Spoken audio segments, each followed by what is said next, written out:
Hello बच्चा party, कैसे हैं आप सब। उम्मीद है आप सब बहुत अच्छे होंगे और मन लगा के खूब पढ़ाई भी कर रहे होंगे। आज आपकी कोमल मैम आपको करवाएंगी क्लास 12 का chapter number 6 that is electromagnetic induction. इससे पहले की 5 वीडियोस में हम लोग 5 चैप्टर्स कंप्लीट कर चुके हैं, वो भी वन शॉट में।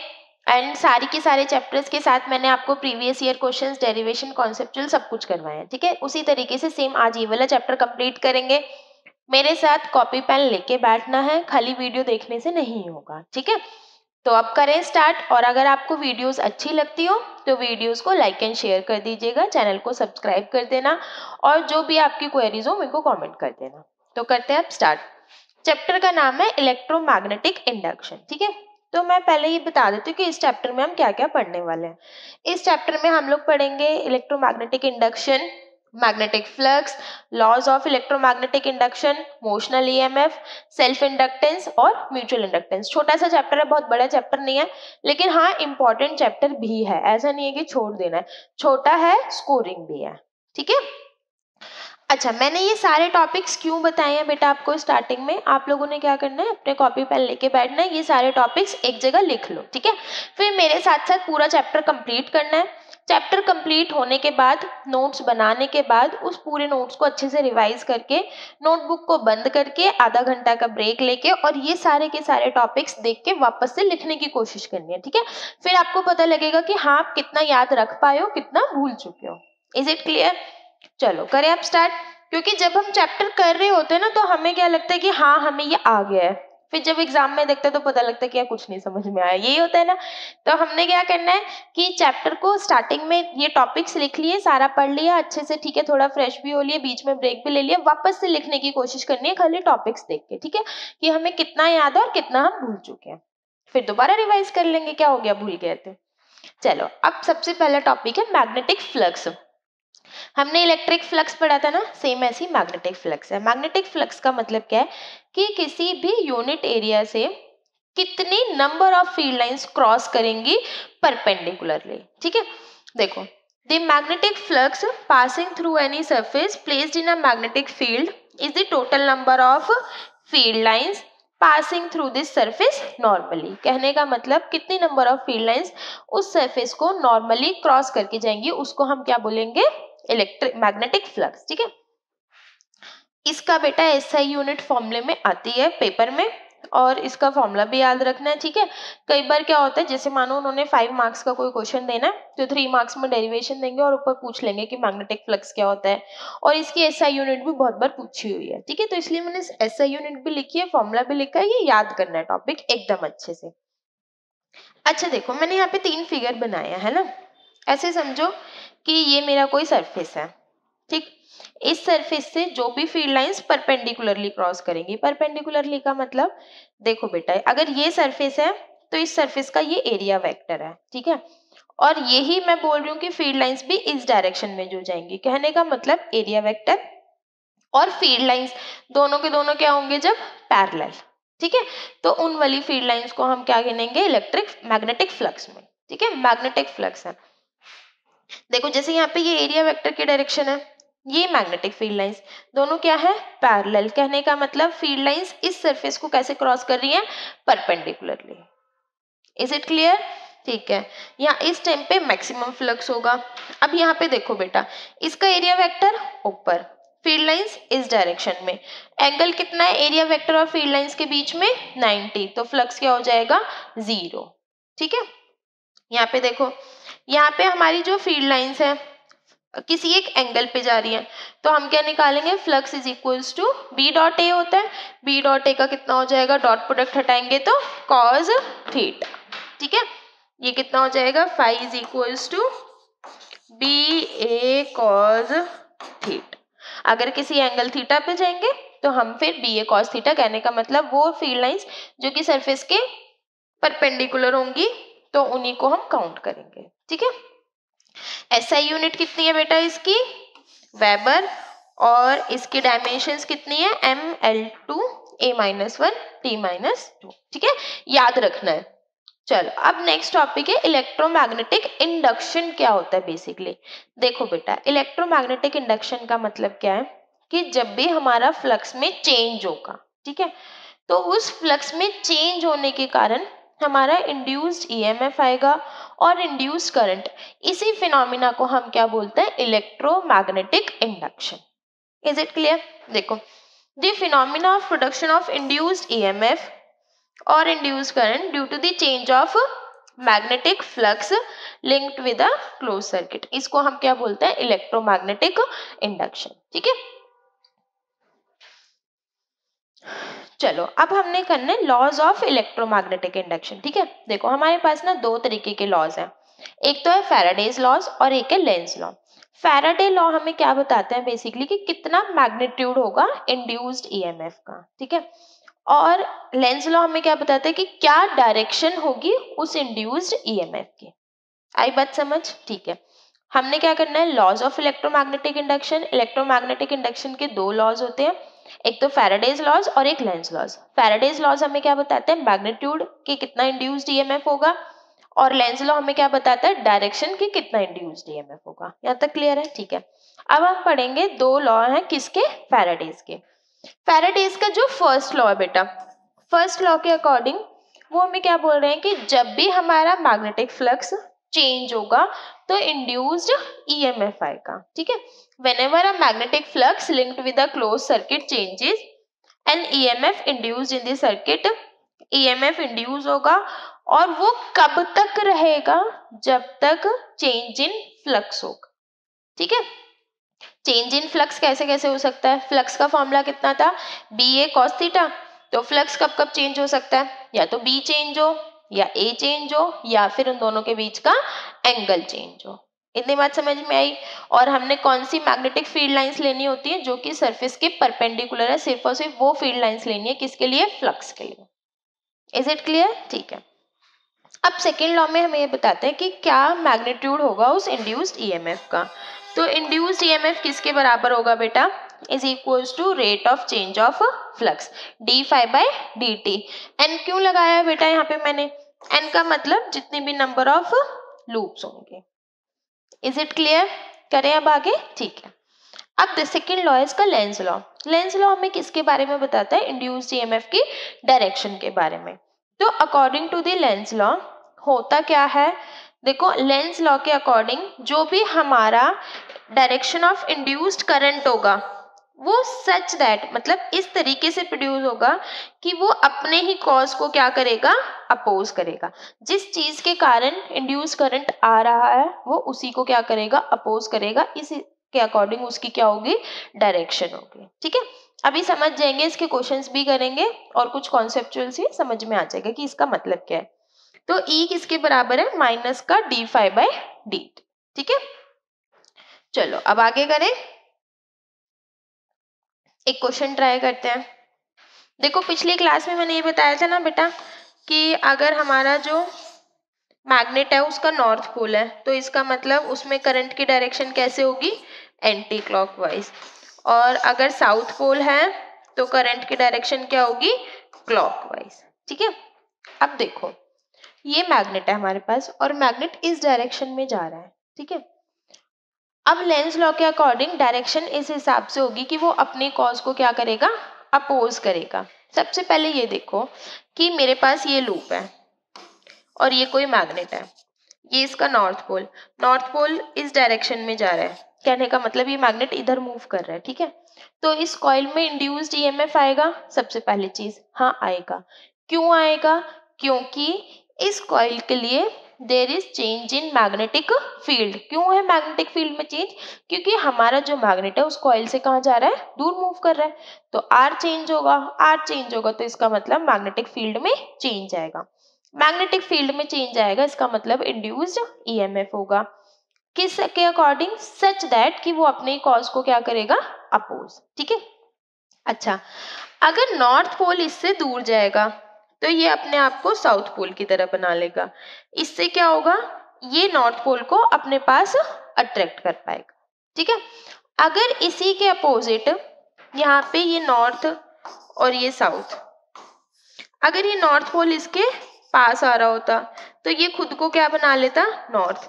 सच दैट अब नॉर्थ के पास आएगा तो ये इसे रिपेल करेगा। कहने का मतलब दूर जा रहा है तो दूर नहीं जाने देना, पास आ रहा है तो पास नहीं आने देना। Is it clear? ये इस डायरेक्शन में मूव कर रहा था तो ये नॉर्थ, तो ये किसकी तरह बिहेव करने लग गया? साउथ की तरह, ठीक है, ताकि ये इसे अट्रैक्ट कर पाए। अब जब ये पास आ रहा है तो ये किसकी तरह बिहेव करने लग गया? नॉर्थ की तरह। उससे क्या होगा बेटा? नॉर्थ नॉर्थ क्या करेंगे? एक दूसरे को रिपेल, तो अब ये इसको पास भी नहीं आने देगा, ठीक है। कहने का मतलब अपने ही कॉज को क्या कर रहा है? अपोज कर रहा है। Is it clear? Cause of production को। अच्छा अब यहाँ पे देखो, इस वाली कॉइल में नॉर्थ इस डायरेक्शन में मूव कर रहा है ना, नॉर्थ अवे मूव है, तो इसका मतलब ये किसकी तरह बिहेव करेगा? साउथ की तरह। अच्छा अब इधर देखो, ये साउथ इस डायरेक्शन में मूव कर रहा है, तो ये किसकी तरह मूव करेगा? साउथ की तरह। क्यों? क्योंकि ताकि ये इसके पास आएगा तो ये इसे क्या कर पाएगा? रिपेल कर पाएगा, ठीक है। अच्छा अब देखो, साउथ की तरह मूव कर रहा है मतलब कि क्लॉकवाइज करंट। क्लॉकवाइज करंट मतलब डी से, फिर एमीटर में और फिर ऊपर इसमें, ठीक है। सेम ऐसे यहाँ पे भी देखो, ये इस तरफ, फिर यहाँ और फिर यहाँ पे। इसका मतलब हमारी इन दोनों कॉइल्स में करंट कैसे जाएगा? इसमें जाएगा बी, फिर एमीटर, फिर ए, ठीक है, और इस वाले में डी, फिर एमीटर और फिर सी। आया समझ? कोई दिक्कत इतने में? करें आगे? चलो नेक्स्ट देखते हैं। नेक्स्ट क्वेश्चन में हमें क्या बोला है? A long straight current carrying wire normally passes through a center of a circular loop. If the current through the wire increases, will there be an induced EMF in the loop? ठीक है, अगर हमारी जो coil है, if the current through the wire increases, ठीक है, इस wire में से करंट इंक्रीज होगा, तो हमें ये बताना है क्या यहाँ पे इंड्यूस्ड ईएमएफ होगा कि नहीं होगा, ठीक है। अच्छा देखो, सबसे पहले ये कॉइल है, करंट ऊपर, मैग्नेटिक फील्ड लाइंस कहाँ है? सर्कुलर, ठीक है।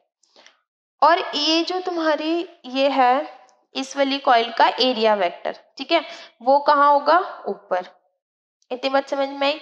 देखो इसमें फील्ड लाइंस ऐसे हैं,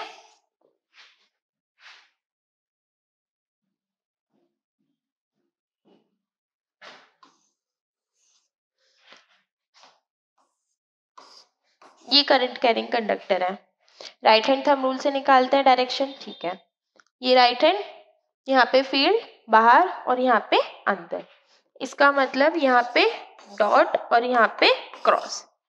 यहाँ तक बात समझ में आई? ठीक है। अच्छा अब ये क्या है? हमारी मैग्नेटिक फील्ड, ठीक है, और इसका इस लूप का एरिया वेक्टर कहाँ होगा? ऊपर। एरिया वेक्टर कहाँ होगा बेटा? इस डायरेक्शन में परपेंडिकुलर। ये हमारी मैग्नेटिक फील्ड, एरिया वेक्टर और मैग्नेटिक फील्ड के बीच में एंगल कितना है? 90। देखो मैग्नेटिक फील्ड तो ये है ना, यहाँ से बाहर इधर अंदर, तो इसका मतलब मैग्नेटिक फील्ड कहाँ पे जा रही है? हमारी ये वाली लूप, और इसका एरिया वेक्टर परपेंडिकुलर होता है सरफेस के, अगर ये लूप है तो ये इसका एरिया वेक्टर, दोनों के बीच में एंगल 90। थीटा कितना आ गया है यहाँ पे? Theta is equals to 90 degree. इसका मतलब फ्लक्स कितना होगा? फ्लक्स होता है बी ए कॉस थीटा, तो फ्लक्स कितना हो जाएगा? 0। फ्लक्स 0 तो इंड्यूस्ड ईएमएफ भी 0। आया समझ? करें अब आगे? चलो नेक्स्ट करते हैं। नेक्स्ट है Lenz law and the conservation of energy, ठीक है। लेंस लॉ है बेसिकली, वो किस पे बेस्ड है? Law of conservation of energy पे, लेकिन कैसे वो देख लेते हैं, ठीक है। देखो मैंने अभी बोला कि ये मेरी कोई लूप थी, और अगर मैं इसके पास नॉर्थ पोल को लेके आई हूँ तो ये किसकी तरह बिहेव करेगा? नॉर्थ की तरह। और यहीं अगर मैं इस नॉर्थ पोल को दूर लेके जाऊं तो ये किसकी तरह बिहेव करेगा? साउथ की तरह, ठीक है। देखो अब हुआ क्या, नॉर्थ को पास लेके आए, किसकी तरह बिहेव कर रहा है? नॉर्थ की तरह। नॉर्थ को दूर लेके आए, किसकी तरह बिहेव कर रहा है? साउथ की तरह। इसका मतलब दोनों ही केस में देखो, दोनों ही केस में ये चीज बेसिकली क्या करना चाह रही है? अपोज ना।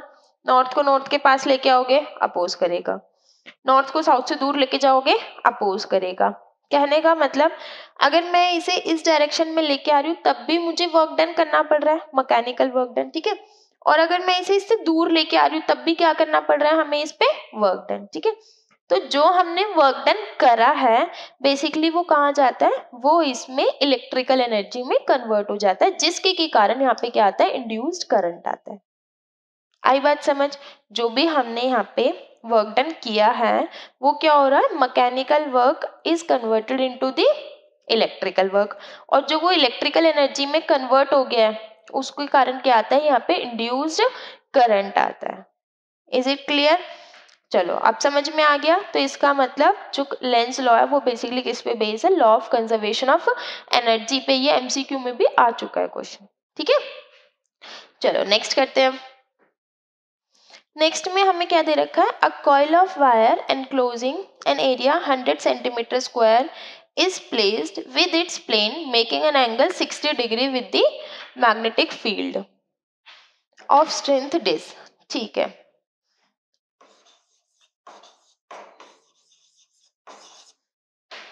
देखो यहाँ पे जो थीटा है बेसिकली ये थीटा किस किस के बीच का एंगल का थीटा है बेटा, मैग्नेटिक फील्ड और एरिया वेक्टर, ठीक है। क्वेश्चन में हमें क्या दिया है कि हमारी जो कॉइल है with its play making an angle 60 degree. Let us suppose कि ये कॉइल है, ठीक है, और ये है हमारी मैग्नेटिक फील्ड बी। इन दोनों के बीच में एंगल कितना दे रखा है, 60 डिग्री। इतनी बात समझ में आई? ठीक है। हमें एंगल किसके बीच में निकालना होता है, हमें एंगल चाहिए किसका, एरिया वेक्टर का और मैग्नेटिक फील्ड का। तो इसका एरिया वेक्टर और मैग्नेटिक फील्ड दोनों में कितना एंगल होगा, देखो इसका अगर ये कॉइल है इसका एरिया वेक्टर क्या होगा, इसके परपेंडिकुलर ना। तो अगर ये एंगल 60 तो ये एंगल कितना बचेगा फिर 30। इसका मतलब एरिया वेक्टर और मैग्नेटिक फील्ड दोनों के बीच में एंगल कितना है, 30 डिग्री। आया समझ, नहीं आया? नहीं आया, चलो एक बार वापस से ट्राई करते हैं, ठीक है।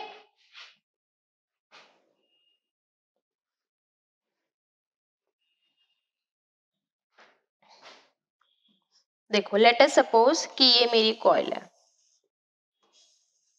ठीक है। इन्होंने बोला है कि कॉइल का जो एंगल है मैग्नेटिक फील्ड के साथ कितना है, 60 डिग्री। ये कॉइल है तो ये क्या होगा, इसका परपेंडिकुलर, मतलब कि एरिया वेक्टर। हमें एंगल किस किस के बीच में चाहिए होता है, हमें एंगल चाहिए मैग्नेटिक फील्ड और एरिया वेक्टर के बीच में। ये इसका एरिया वेक्टर है, ये क्या है, मैग्नेटिक फील्ड। दोनों के बीच में एंगल कितना आ गया, 30 डिग्री। इसका मतलब मैग्नेटिक फील्ड और एरिया वेक्टर दोनों के बीच में एंगल कितना है, 30। आया समझ? तो यहाँ पे मैं थीटा 60 नहीं लूंगी, थीटा मैं कितना लूंगी, 30। ये आप ड्रॉ कर लेना, मैंने रब कर दिया है ना। तो थीटा मैंने यहाँ पे कितना लेना है, 30 डिग्री, ना कि 60 डिग्री। पहली मिस्टेक तो यही है जो हम लोग करते हैं।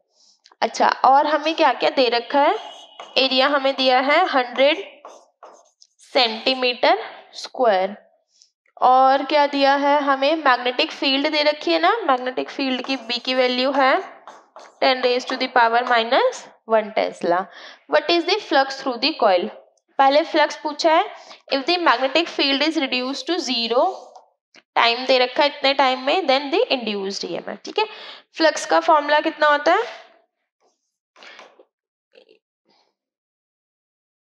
Phi is equals to B A cos theta. Theta कितना है, 30 डिग्री। तो ये कितना आ जाएगा, बी की वैल्यू कितनी है, 10⁻⁻1। एरिया कितना है, 100 इंटू 10⁻⁻4। और cos 30 कितना होता है, √3/2। बेटा ये मैंने क्यों करा है ऐसा, देखो बी तो ठीक है, ए हमें सेंटीमीटर स्क्वायर में दे रखा है ना। तो सेंटीमीटर स्क्वायर को मेरे को मीटर स्क्वायर में चेंज करना पड़ेगा, क्योंकि मेरे को तो सारी स्टैंडर्ड यूनिट्स लेनी है। और 1 मीटर कितना होता है, 1 centimetre is equal to 10⁻⁻2 metre. तो ये सेंटीमीटर स्क्वायर है, इसलिए क्या आ गया, 10⁻⁻4, ठीक है। चलो ये कितना आ गया, 100 इंटू 10⁻⁻5 इंटू 1.732 डिवाइडेड बाय 2, ठीक है। इसको सॉल्व कर लेते हैं, कितना आ जाएगा, 10⁻⁻3, और इसको डिवाइड कर लेना जो भी आएगा। फ्लक्स की यूनिट कितनी होती है, वेबर। सेकंड क्या है, ई इंड्यूस्ड ईएमएफ निकालना है। ई का formula D phi by D T, ये कितना होगा 5 माइनस 5 अपॉन में टी। ठीक है, जितना भी टाइम लगा है सारी वैल्यूज पुट कर देते हैं बेटा। 5 तो हमने कितना दे रखा है 0,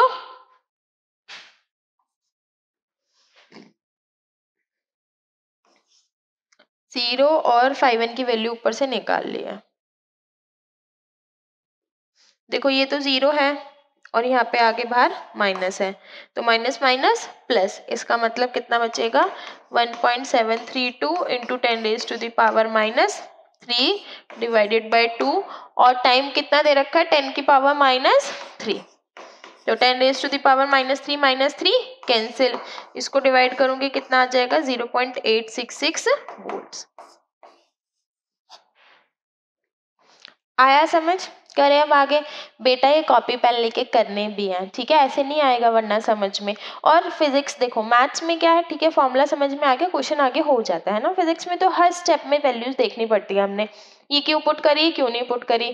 थीटा की वैल्यू 60 दे रखी है, क्वेश्चन में कितनी पुट करी है 30, तो हर चीज ध्यान से सुननी भी है, और फिर जो मैंने बोला उसे अपनी लैंग्वेज में क्वेश्चन करते वक्त लिख भी लेना, ठीक है, फिर हमें वो बाद में याद रहेगा। करें अब आगे, चलो।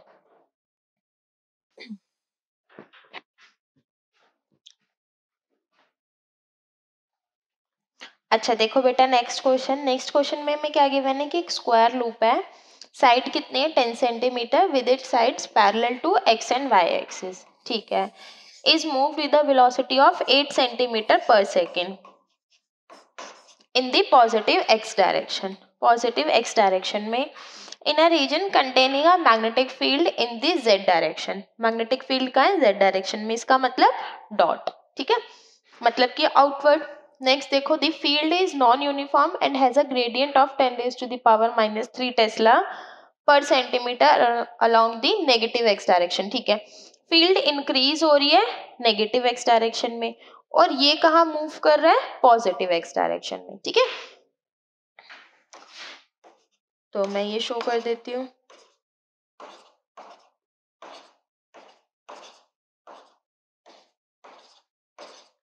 ठीक है, देखो मैंने यहाँ पे थोड़ा ज्यादा नंबर ऑफ डॉट्स शो कर दिए, इसका मतलब इस तरफ इंक्रीज हो रही है, ठीक है। तो हम क्या लिखेंगे, D B upon D X is equals to 10⁻³ negative में लिख दिया मैंने टेस्ला पर सेंटीमीटर, ठीक है, क्योंकि ये इधर मूव कर रहा है और ये इधर, तो कहने का मतलब फील्ड जो है वो नेगेटिव एक्स में इंक्रीज हो रही है, ठीक। अच्छा, और हमें क्या दे रखा है वेलोसिटी, इसका मतलब dx अपॉन dt किसके बराबर है 8 सेंटीमीटर पर सेकेंड। यहाँ तक आ गया समझ, ठीक है।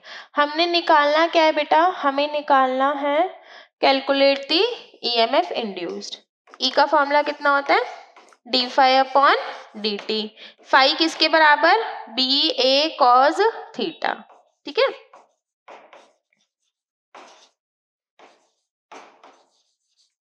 अच्छा, सबसे पहले थीटा देखते हैं। थीटा किस किस के बीच का एंगल होता है, एरिया वेक्टर और मैग्नेटिक फील्ड। इसका एरिया वेक्टर कहाँ होगा आउटवर्ड, और मैग्नेटिक फील्ड भी कहाँ है बाहर, दोनों के बीच में एंगल 0, ठीक है। तो कॉस कितना आ जाएगा 0, कॉस 0 1, और ए बी कॉन्स्टेंट है तो इसको मैंने ए को बाहर लिख दिया D B upon D T, theta किसके बराबर है 0, ठीक है। चलो, अब एरिया कितना होगा बेटा, स्क्वायर लूप है, साइड कितनी है 10 सेंटीमीटर, एरिया कितना होगा 10 इंटू 10, ए स्क्वायर होता है और साथ में 10⁻⁻⁴। ये 10 की पावर -4 क्यों लगाया, क्योंकि सेंटीमीटर में, और हमें किस में लिखना पड़ेगा मीटर में, ठीक है, एसआई यूनिट्स में। अच्छा, अब रही बात डीबी अपॉन डी की, डीबी अपॉन डी तो मेरे को दे नहीं रखा है, मैं क्या कर रही हूँ इसे dx अपॉन dx से मल्टीप्लाई डिवाइड कर लेती हूँ, तो dx अपॉन dt है मेरे पास और db अपॉन dx भी है। आई समझ, नहीं आया? चलो अब वैल्यूज पुट करो, db अपॉन dx कितना था -10⁻³ और dx अपॉन dt किसके बराबर है 8, सेंटीमीटर पर सेकेंड, इसका मतलब 10⁻⁻²। ठीक है, चलो अब सॉल्व करना है इसे। कितना आ जाएगा, माइनस से माइनस कैंसिल, 8 तो 8 बचा। आगे देखो ये कितना है, 10⁻⁻4 -3 -2, तो -3 -2 -5, और ये कितना हो गया -4 मतलब -9। 10 × 10 से कैंसिल करेंगे, कितना बचेगा 10⁻⁻7। ठीक है, dB/dx, बेटा ये भी सेंटीमीटर पर सेकेंड है, इसको भी चेंज कर लो। ये तो अपॉन में आ रहा है ना सेंटीमीटर, तो अपॉन में 10⁻⁻2। ठीक है, अब देखो ये तो इससे कैंसिल ही हो गया, -4 -3 -7, और ये 10⁻2, कितना बच गया 10⁻⁻5।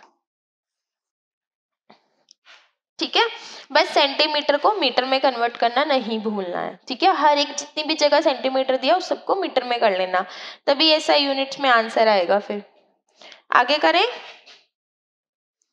अच्छा, नेक्स्ट क्वेश्चन देखो क्या दे रखा है, the magnetic field through a circular loop of wire 12 centimetre in radius and resistance this changes with the time as shown in the figure. ठीक है, ये मैग्नेटिक फील्ड टाइम के साथ चेंज हो रही है, वो हमें शो करा है। ठीक है, अब इन्होंने क्या बोला है, the magnetic field is perpendicular to the plane of the circular loop. Magnetic field loop के परपेंडिकुलर है। Calculate the EMF induced in the loop and plot it as a function of time. ठीक है, मुझे magnetic field given है और मेरे को बोला है कि इंड्यूस्ड ईएमएफ निकालो और फिर उसको प्लॉट करना है। ठीक है, देखो इस ग्राफ के 3 पार्ट हैं। सबसे पहले फॉर टाइम की वैल्यू 0 से लेके 2 सेकेंड तक, मतलब यहां से लेके यहां तक, ये विजिबल है। ठीक है, फर्स्ट पार्ट यहां से यहां तक। अच्छा, ई का फॉर्मूला कितना होता है बेटा, E is equals to -dφ/dt। ठीक है, अब इन्होंने बोला है कि परपेंडिकुलर है किसके, प्लेन ऑफ लूप के। इसका मतलब अगर मानो ये लूप है, ये इसका एरिया वेक्टर होगा और मैग्नेटिक फील्ड भी इसके परपेंडिकुलर है, तो एरिया वेक्टर और मैग्नेटिक फील्ड में एंगल 0, cos 0 1। ठीक है, तो यहाँ पे कितना हो जाएगा -d/dt, फाई कितना हो जाएगा BA cos थीटा होता है, थीटा की जगह पे cos 0, cos 0 कितना होता है 1, तो E किसके बराबर आ गया -d, एरिया भी कांस्टेंट है, dB/dt। आगे यहाँ तक समझ, ठीक है। एरिया दिया हुआ है इन्होंने हमें, हाँ ठीक है, सर्कुलर लूप है और रेडियस कितना दे रखा है 12 सेंटीमीटर, तो ये कितना आ जाएगा E is equals to minus का पाई, पाई की जगह 3.14 और r² 12 × 12, और सेंटीमीटर स्क्वायर के लिए मेरे को क्या करना पड़ेगा × 10⁻⁻4। ठीक है, सेंटीमीटर होता तो 10⁻⁻2, सेंटीमीटर स्क्वायर है तो 10⁻⁻4। चलो आगे देखते हैं। अब हमें क्या निकालना है, dB/dt। dB/dt मतलब मैग्नेटिक फील्ड का जो चेंज है और टाइम का। देखो B, इसको मैं ऐसे लिख दूं, B2 - B1 अपॉन में जो भी टाइम में चेंज आया। ठीक है, देखो मैग्नेटिक फील्ड कहाँ से कहाँ गई है, B2 फाइनल कितना है यहाँ पे 1 और इनिशियल 0, टाइम कितना है फाइनल 2 और इनिशियल 0, इनकी सबकी वैल्यूज पुट कर देते हैं। इन दोनों को मल्टीप्लाई करके कितना आएगा 144, ये कितना होएगा 3.14 माइनस इंटू 10⁻⁻4, ये कितना आ गया बेटा 1/2। तो E की वैल्यू कितनी आ गई -3.14 × 72 × 10⁻⁻4 वोल्ट। इसे कैलकुलेट कर लो कितना आ रहा है। ठीक है, हमें निकालना क्या है, इंड्यूस्ड करंट निकालना है। Induce current I is equals to कितना होता है E/R, V is equals to IR पढ़ा था सेम, तो I कितना होता था V/R, तो यहाँ पे I कितना होगा E/R। I निकालना है, E की वैल्यू कितनी है 3.14 into 72 into 10⁻⁻⁴ divided by R कितना है 8.5 ओम। ठीक है, इसे डिवाइड कर लो, इसका आंसर आ जाएगा 2.7 मिली एम्पियर। फर्स्ट पार्ट में आ रहा है ये। Is it clear? यहां से लेके यहां तक के लिए। अब सेकेंड पार्ट देखते हैं बेटा। सेकेंड पार्ट में देखो, फील्ड क्या है? कांस्टेंट।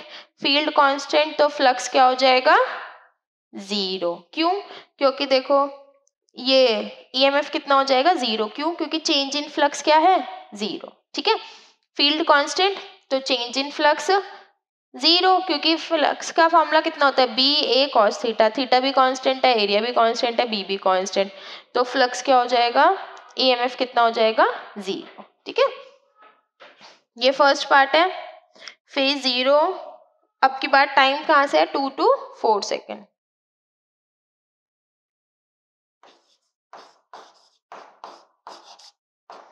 तो हम क्या लिखेंगे? Induced EMF is equals to 0 as flux is constant.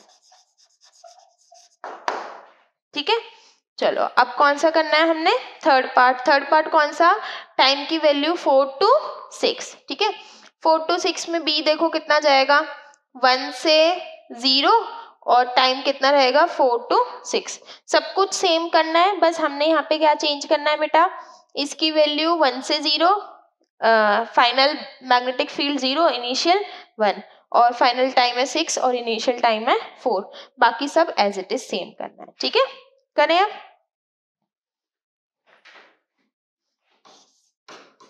T की वैल्यू कहां से कहां तक है? 4 to 6। ठीक है, ई कितना होता है?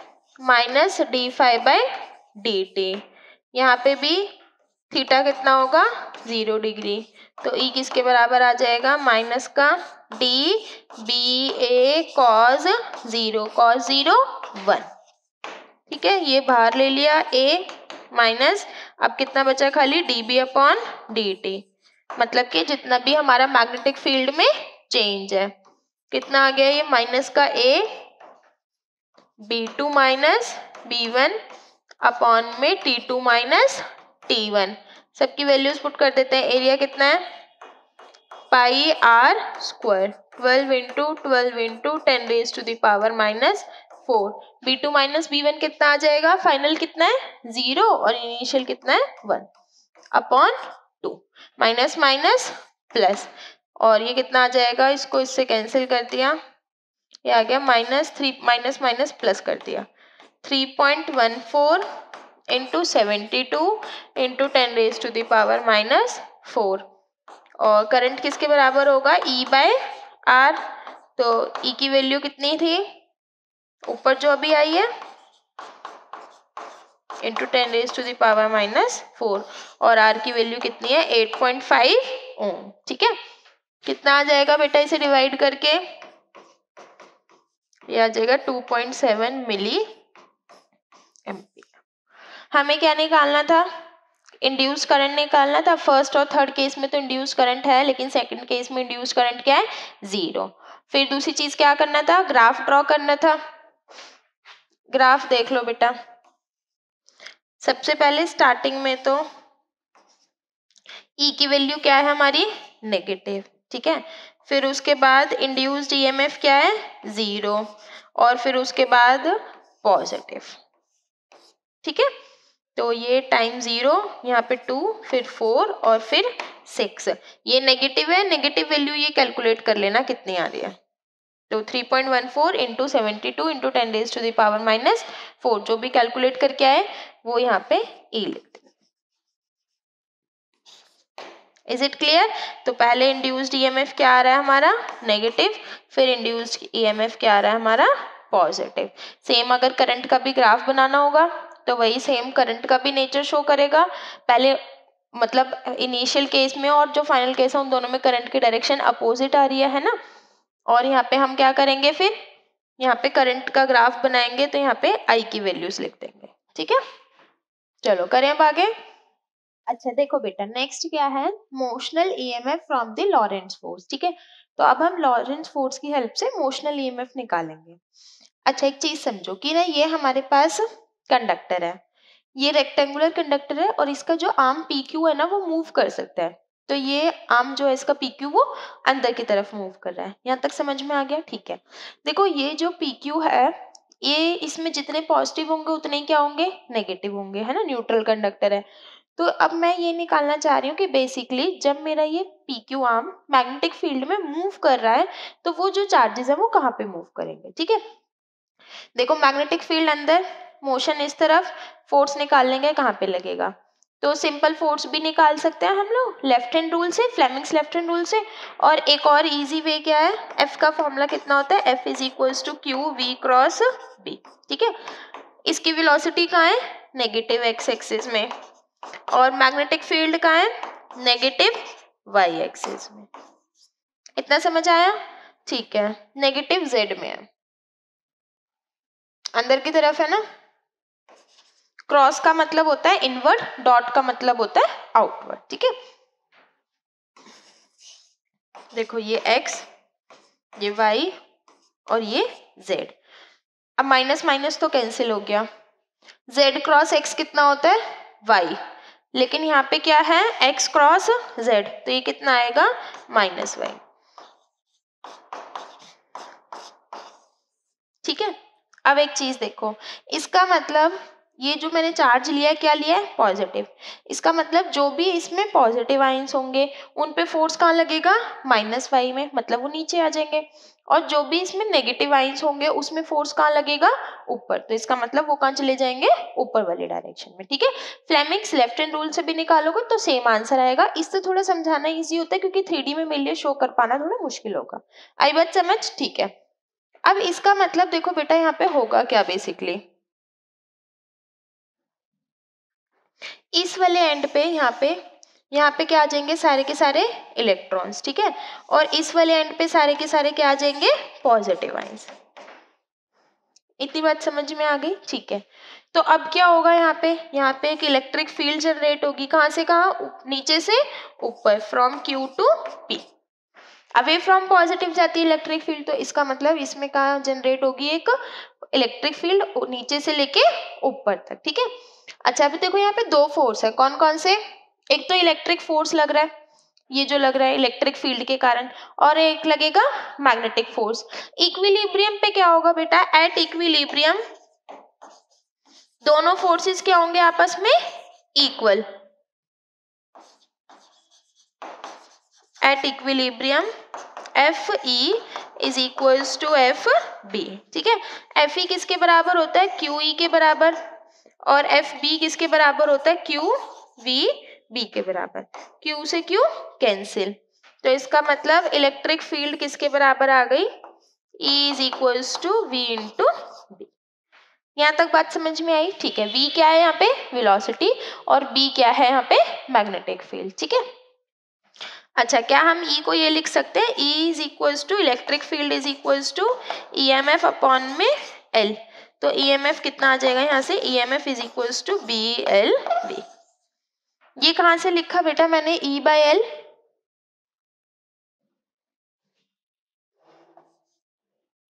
देखो इलेक्ट्रिक फील्ड का रिलेशन पढ़ा था ना इलेक्ट्रोस्टैटिक पोटेंशियल के साथ, वहां पे जो हमने सेकंड चैप्टर में पढ़ा था, वहीं से लिखा है ये। ठीक है, याद है रिलेशन नहीं है, E is equals to minus D V upon में डी आर, याद है? देखो वही E की जगह पे मैंने क्या लिखा है, V बाय आर, मतलब कि ई एम एफ अपॉन में L, जो भी इसकी लेंथ रही होगी। ठीक है, चलो अब आगे करें। ये क्या आ गया हमारे पास, EMF।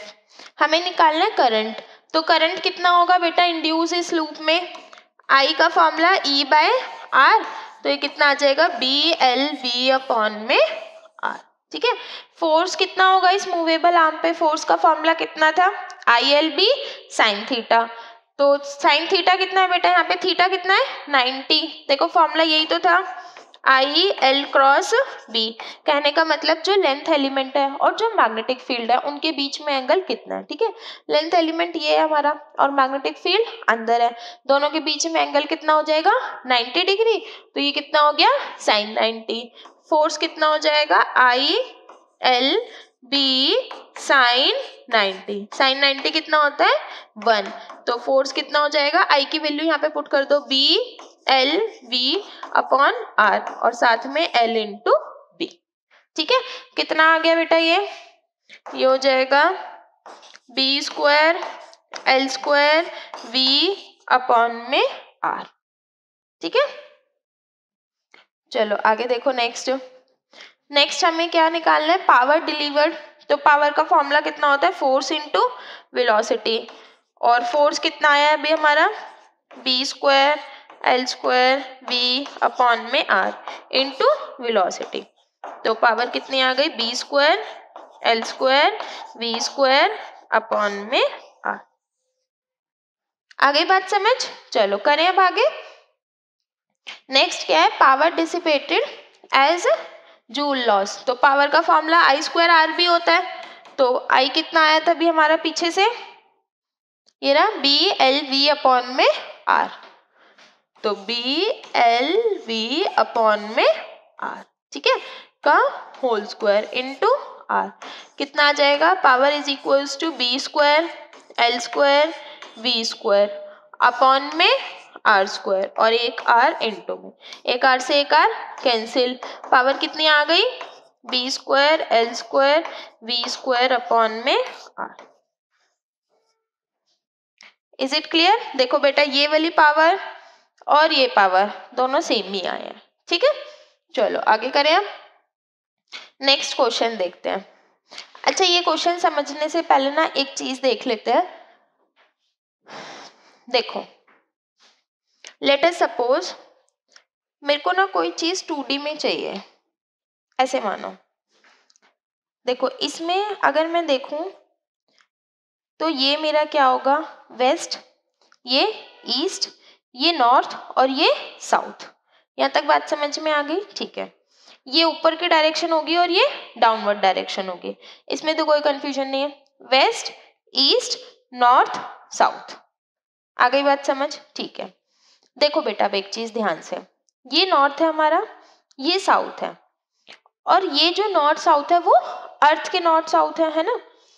तो अगर मैं मैग्नेट के लिए निकालूंगी तो जो इसका नॉर्थ है वो मैग्नेट का क्या होगा, साउथ होगा, वो भी किसी एक एंगल पे, हल्का सा एंगल। सेम इसी के लिए इसी के साथ में होता है, हल्का सा टिल्टेड होता है। ठीक है, मेरे पास कोई मार्कर नहीं है, मैं शो कर देती। देखो ऐसे समझो, ये अर्थ है ना, ये अर्थ का नॉर्थ, ये अर्थ का साउथ। तो अगर मैं देखूं तो अब ये हमारा अर्थ का क्या होगा, ऐसे देखो दिख रहा है ना, ये वाली जो चीज है ये हमारी अर्थ की क्या होगी, ये साउथ था तो ये मैग्नेट का, ये मैग्नेट का क्या होगा फिर नॉर्थ होगा। आगे समझ, वापस समझो। देखो ये वेस्ट ये ईस्ट, ठीक है। अब ये नॉर्थ जो मेरी तरफ है, जो आपकी तरफ है वो साउथ। यहाँ तक समझ में आ गया। ठीक है, अब वही अगर मैं मैग्नेट का नॉर्थ साउथ देखूं तो वो ये होगा, हल्का सा इससे टिल्टेड होता है। ठीक है, और अगर ये हमारा साउथ है तो ये मैग्नेट का क्या होगा, नॉर्थ होगा। यहाँ तक बात समझ में आ गई। ठीक है, अब हमारे ना इस चैप्टर में बेटा बहुत सारे क्वेश्चंस हैं और उसमें बहुत बार एंगल ऑफ डिप भी यूज करा गया है। ठीक है, एंगल ऑफ डिप का मतलब क्या होता है, देखो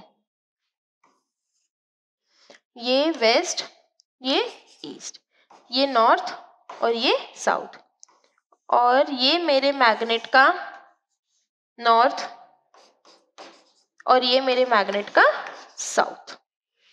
यहाँ तक बात समझ में आ गई। ठीक है, अब देखो ये जो हॉरिजॉन्टल है इसके साथ मैग्नेट ने जो एंगल बनाया उसे हम क्या बोलते हैं, एंगल ऑफ डिप।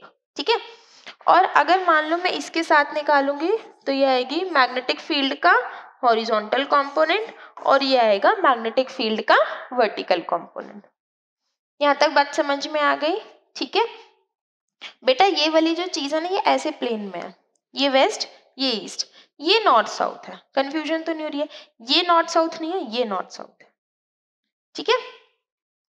चलो अब करें आगे, देखो नेक्स्ट क्वेश्चन में हमें क्या बोला है, क्वेश्चन में हमें क्या बोला है, a horizontal straight metallic rod of length 4 metre is held at some height above the surface of the earth, ठीक है। एक मेटेलिक रॉड है, उसको कुछ हाइट से ऊपर रखा हुआ है सरफेस ऑफ द अर्थ से, in the east west direction. ये रॉड है हमारी, ठीक है। आगे, ठीक है, if it is allowed to fall, इस रॉड को फॉल करने के लिए अलाउ करा गया है, then find the induced EMF in the rod 2 second after it starts falling. हमें निकालना है ईएमएफ कब, 2 सेकेंड बाद, जब वो नीचे आने लग जाए। समझ आ गया, ठीक है। देखो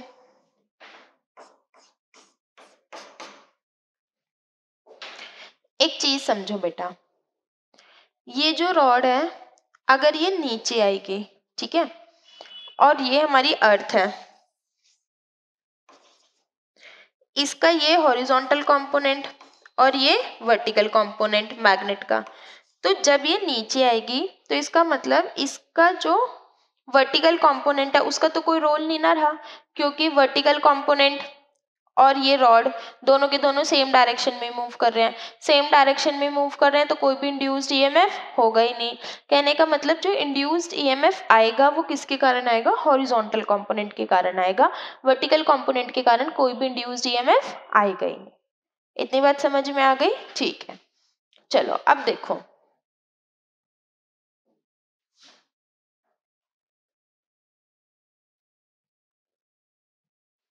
ई का फॉर्मूला कितना होता है बेटा, ई का फॉर्मूला होता है E is equals to B L V. अब देखो हमें क्या क्या दे रखा है, हमें रॉड की लेंथ दे रखी है, ठीक है, और हमें मैग्नेटिक फील्ड भी दे रखी है, लेकिन हमें वेलोसिटी नहीं गिवन है, ठीक है। 2 सेकेंड बाद उसकी वेलोसिटी कितनी होगी वो नहीं given. E is equals to B L V. देखो इनिशियल वेलोसिटी कितनी है, 0। वी का फॉर्मूला कितना होता है, V is equals to U plus A T. u क्या है, 0, v कितना आ जाएगा, a किसके बराबर है, g इंटू टी, तो कितना आ जाएगा 10 इंटू 2 सेकेंड बाद है, तो ये कितना आ जाएगा 20 मीटर पर सेकेंड।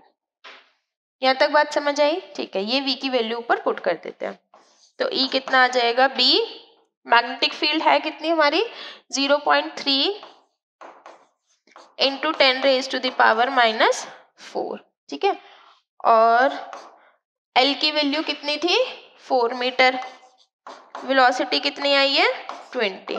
इनको कैलकुलेट कर लेते हैं बेटा, कितना आ जाएगा, पॉइंट हटा नीचे 10, 10 से 10 कैंसिल, कितना बच गया यहाँ पे खाली 2, 2 4 जा 8 और 8 3 जा 24, ये आ जाएगा 24 into 10 raise to the power -4 या फिर 2.4 मिली वोल्ट, ठीक है। आगे समझ, अगर ये थोड़ा कंफ्यूजिंग लग रहा है तो देखो ऐसे समझ लो इसे, देखो रॉड इस डायरेक्शन में रखी है, यहाँ तक समझ में आया, ठीक है। रॉड इस डायरेक्शन में है और ये मूव कर रही है इधर पेंसिल की डायरेक्शन में, ठीक है, और मैग्नेटिक फील्ड का जो हॉरिजॉन्टल कंपोनेंट है, देखो ये रॉड नीचे मूव कर रही है, ठीक है, ये नॉर्थ ईस्ट डायरेक्शन में रखी है और ये तुम्हारी मैग्नेट होगा। आई बात समझ, तो अब हमें लेना है मैग्नेट का हॉरिजॉन्टल कंपोनेंट, ठीक है। चलो आगे देखो, सेकेंड पार्ट में क्या बोला है बेटा, polarity of the EMF induced, कि यहाँ पे जो इंड्यूस्ड ईएमएफ होगा वो कौन सी डायरेक्शन में होगा। देखो इंड्यूस्ड ईएमएफ निकालो बेटा। अच्छा देखो बेटा नेक्स्ट पार्ट, हमें क्या निकालना है, polarity of the EMF induced, ठीक है। फ्लेमिंग्स राइट हैंड रूल लगाओ पोलैरिटी निकालने के लिए, तो ईएमएफ की डायरेक्शन क्या आएगी, ये आ जाएगा वेस्ट टू ईस्ट, ठीक है, by Fleming's right hand rule.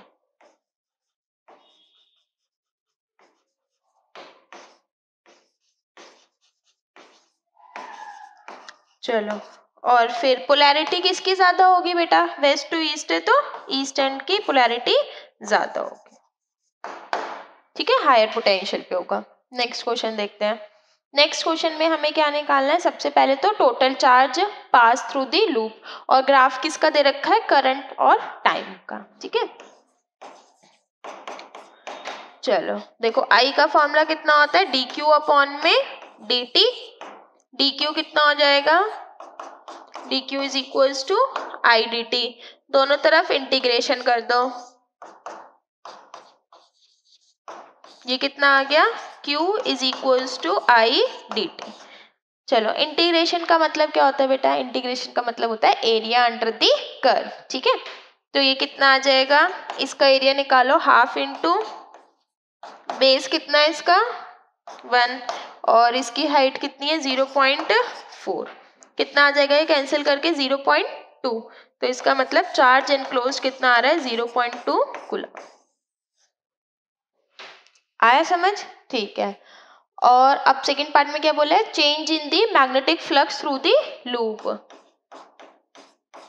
ठीक है। देखो E का फॉर्मूला कितना होता है, डी फाई अपॉन में डी टी, और E का मतलब कितना होता है I into r d q, d phi upon D t, I का मतलब कितना हो गया d Q upon D t is equals to D phi upon D t, ठीक है। कितना आ जाएगा, r d Q is equals to D phi. चलो वैल्यूज पुट करें, आर कितना है 10 ओम, और डी क्यू कितना है अभी हमने निकाला था ना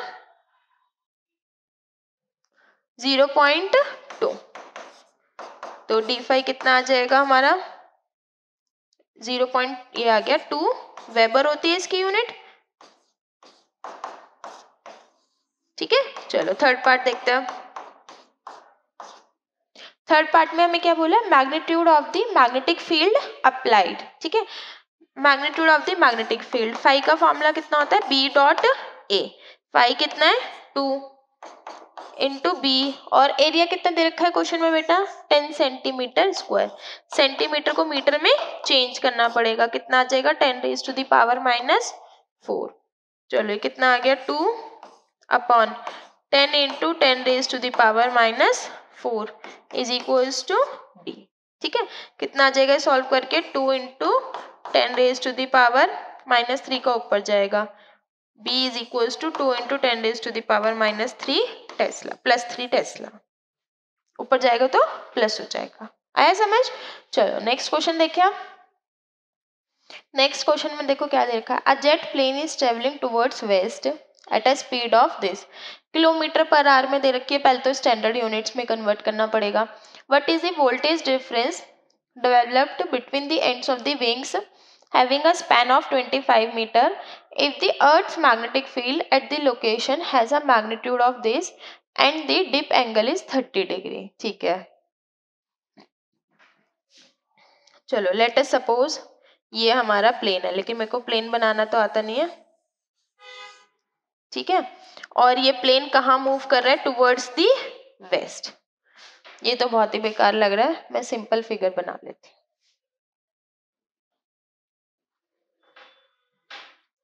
चलो लेट अस सपोज कि ये मेरा प्लेन है और ये टुवर्ड्स वेस्ट मूव कर रहा है, ठीक। चलो और आगे क्या बोला है इन्होंने हमें, इनकी जो विंग्स हैं वो कितनी है 25 मीटर।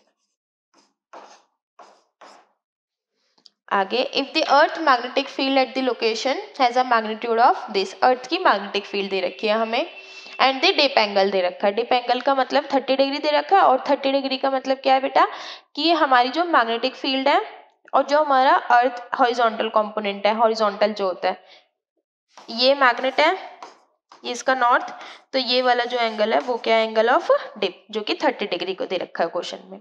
यहाँ तक समझ में आया, ठीक है। चलो आगे क्या बोला है बेटा इन्होंने, बाकी तो सब वही है। ई का फॉर्मूला कितना होता है, E is equals to BLV, ठीक। अच्छा अब एक चीज देखो, यहाँ पे इसका मैग्नेटिक फील्ड का हॉरिजॉन्टल कंपोनेंट आएगा और यहाँ पे वर्टिकल कंपोनेंट, और ये प्लेन भी इसी डायरेक्शन में मूव कर रहा है, तो प्लेन की डायरेक्शन और जो हॉरिजॉन्टल कंपोनेंट है वो तो सेम ही हो गए। तो इसका मतलब horizontal component of magnetic field तो यहाँ पे कुछ काम करेगा ही नहीं। कौन सी मैग्नेटिक फील्ड काम करेगी? Vertical component. ठीक है, देखो जिधर मोशन है और जो भी मैग्नेटिक फील्ड है, अगर वो दोनों सेम डायरेक्शन में है तो कोई भी ईएमएफ इंड्यूस नहीं होता है। आई बात समझ? ईएमएफ इंड्यूस्ड होगा तो इसका मतलब इंड्यूस्ड ईएमएफ, उसकी जो लेंथ है वो, और जिस भी उसकी जो मैग्नेटिक फील्ड है वो, और जिस भी डायरेक्शन में वो मूव कर रहा है, वो तीनों आपस में क्या होने चाहिए? परपेंडिकुलर। ठीक है, देखो मैं लिख देती हूँ, कंफ्यूजन हो गई है तो। एल, बी और वी, ये तीनों आपस में क्या होने चाहिए? परपेंडिकुलर। अगर ये तीनों परपेंडिकुलर हैं तो इंड्यूस्ड ईएमएफ होगा E is equals to B L. ठीक है, तो इसका मतलब यहाँ पे हॉरिजॉन्टल कंपोनेंट मैग्नेटिक फील्ड का काम करेगा नहीं। कौन सा करेगा? Vertical component. और वर्टिकल कंपोनेंट देखो कितना होगा, ये बी है तो ये होगा बी कॉज फाई,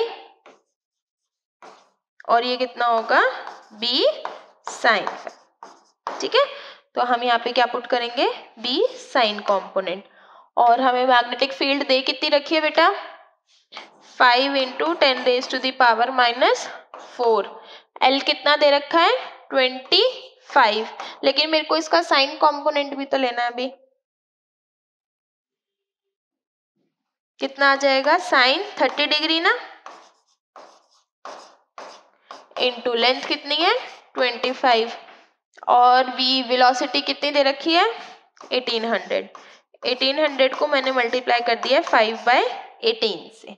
क्यों मल्टीप्लाई करा है? समझ में आ गया? क्योंकि ये किस में था? Kilometre per our. मेरे को किस में कन्वर्ट करना पड़ेगा? मीटर पर सेकेंड में। ठीक है, चलो देखो अब कुछ कैंसिल हो रहा है तो।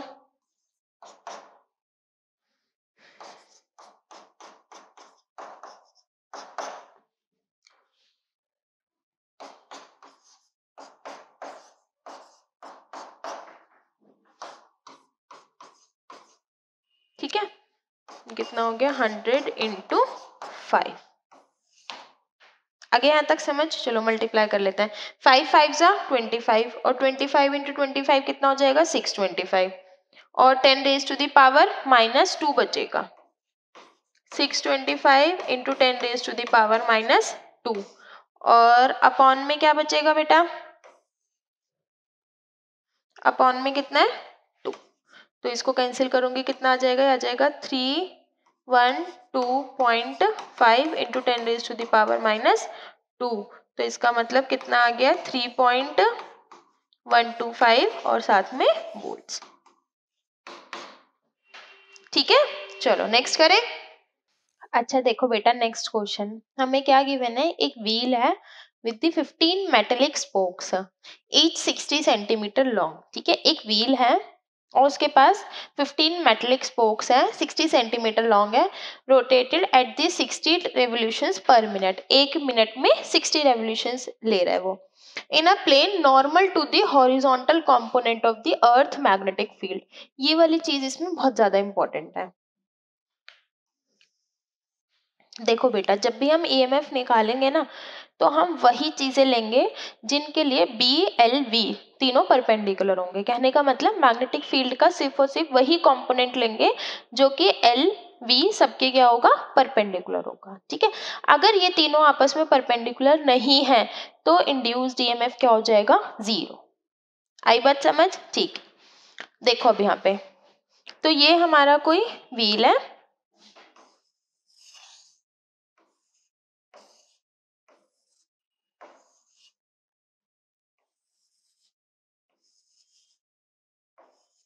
कितने हो गए ये? 1 2 3 4 5 6 7 8 9 10 11 12 13 14 और ये हो गए 15। ठीक है, अच्छा, और इन्होंने इनकी लेंथ भी दे रखी है हमें। एक चीज देखो बेटा, बहुत इंपॉर्टेंट, देखो ये सारे के सारे आपस में पैरेलल में नहीं होंगे। ये पॉइंट भी सेम है और ये पॉइंट भी सबके लिए सेम ही है, तो इसका मतलब यहाँ पे जितने भी ईएमएफ इंड्यूस्ड होंगे वो सारे के सारे क्या होंगे? सेम ही होंगे। ठीक है, हर एक स्पोक के लिए। अच्छा, ई का फॉर्मूला कितना होता है? डी फाई अपॉन में डी टी। यहां तक समझ में आ गया? ठीक है, फाई कितना होता है बेटा? फाई होता है बी इंटू ए।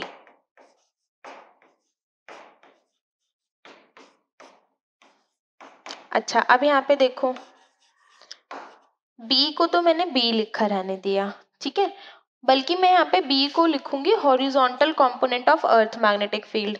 एरिया की जगह पे लिख दिया पाई आर स्क्वायर, और ये जो 1/में टी है ना, 1/में टी को मैंने लिख दिया फ्रीक्वेंसी। आगे समझ। अब एक चीज समझो, देखो बेटा, मान लो कि ये व्हील है, ठीक है, और ये व्हील हमारा ऐसे रोटेट कर रहा है, या फिर ये मान लो ये हॉरिजॉन्टल कंपोनेंट है अर्थ मैग्नेटिक फील्ड का, और ये मेरा व्हील है, ठीक है। तो ये व्हील जो है ये रोटेट कर रहा है, और ये हॉरिजॉन्टल कंपोनेंट है। हमने सिर्फ वही चीजें लेनी है जिसमें की जो लेंथ है और ये कंपोनेंट है, मतलब मैग्नेटिक फील्ड है, वो क्या होगी, परपेंडिकुलर। तो कहने का मतलब मैं जो यहाँ पे फॉर्मूले में ही मैग्नेटिक फील्ड लिखूंगी वो हॉरिजॉन्टल कंपोनेंट ही लिखूंगी, ठीक है। कंफ्यूज नहीं होना है हॉरिजॉन्टल कंपोनेंट वर्टिकल कंपोनेंट से, सिर्फ इतनी सी बात याद रखनी है कि जो भी परपेंडिकुलर होगा वो लेना है, बस बात खत्म, ठीक है। चलो अब सबकी वैल्यूज पुट कर देते हैं। हमें ई तो गिवन है ना क्वेश्चन में,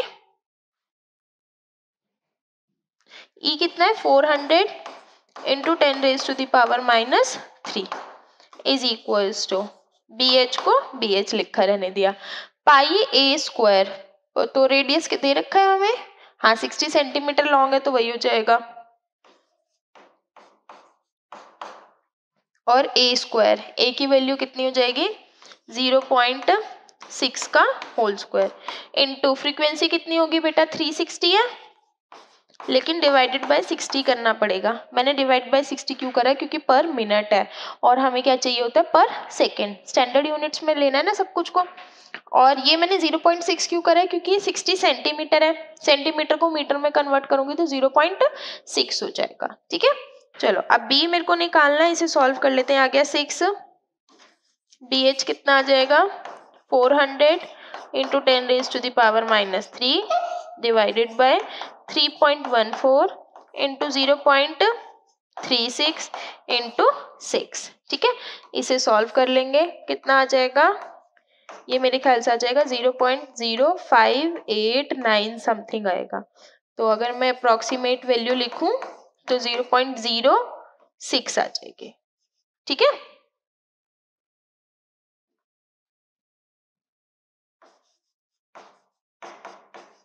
(0.06 टेस्ला।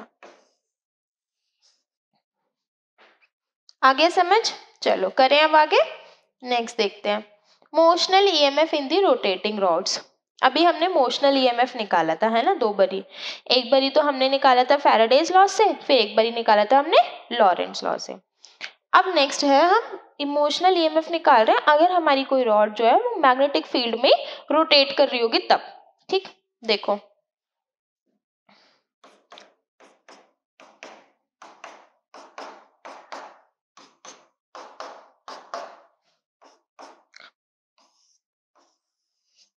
लेट अस सपोज ये मेरी रॉड है, इसका ये एंड फिक्स्ड है और ये रॉड इस डायरेक्शन में ऐसे करके रोटेट कर रही। आया समझ। देखो सबसे पहले ई का फॉर्मूला कितना होता है, बी एल वी। अब एक चीज समझो बेटा, मैं इस पूरी रॉड का एक बारी में नहीं निकाल पाऊंगी, तो मैं इसको छोटे से पार्ट का निकाल लेती हूँ, फिर पूरे के लिए क्या कर देंगे इंटीग्रेट, ठीक है। लेट अस सपोज इसकी जो लेंथ है वो है एल, और इसका ये वाला पार्ट को मैं मान लेती हूँ dx, और यहाँ से लेके यहाँ तक ये मान लिया मैंने x, ठीक है। चलो तो अगर मेरे को डी निकालना है तो मेरे को छोटी सी लेंथ लेनी है, मैंने कितना आ जाएगा वो dx, दोनों तरफ इंटीग्रेट कर दो, d का d, b v क्या है, और साथ में dx। लिमिट्स कहाँ से कहाँ तक होंगी, 0 से लेके l, कहाँ से कहाँ जा रहा है, ये पॉइंट है और यहाँ से लेके यहाँ तक, तो लिमिट्स 0 से लेके l तक, ठीक है। तो v का फॉर्मूला कितना होता है r ओमेगा, तो ये कितना आ जाएगा v is equals to x omega. Put कर दो यहाँ पे, b बाहर ले लिया, ये आ गया x omega dx integration 0 to l, omega को ले लिया हमने बाहर, तो ये आ गया b omega x dx integration 0 to l, ठीक है। कितना आ जाएगा, ये आ जाएगा e is equals to B omega. बेटा x dx लिखा है ना, इसकी इंटीग्रेशन कितनी होगी? इंटीग्रेशन का फॉर्मूला याद है? लिख दूं ये भी, x की पावर n dx। इंटीग्रेशन का फॉर्मूला कितना होता है? x raise to the power n+1 upon में n+1। तो ये कितना आ जाएगा? x raise to the power 2 upon में 2। लिमिट्स कहाँ से कहाँ तक है? 0 to l। तो ये कितना आ गया? e is equals to B omega l square upon में। आ गया समझ? कोई दिक्कत इतने में? ठीक है, चलो देखो, बेसिकली हमारे पास है ना क्या क्या तरीके हैं कि हम ईएमएफ को जनरेट कर सकते हैं। ठीक है, देखो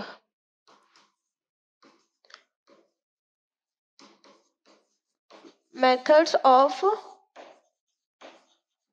जनरेटिंग ईएमएफ। देखो ईएमएफ कब आता है हमारा ईएमएफ? जब हमारा होता है चेंज इन फ्लक्स। ठीक है, तो फ्लक्स का मतलब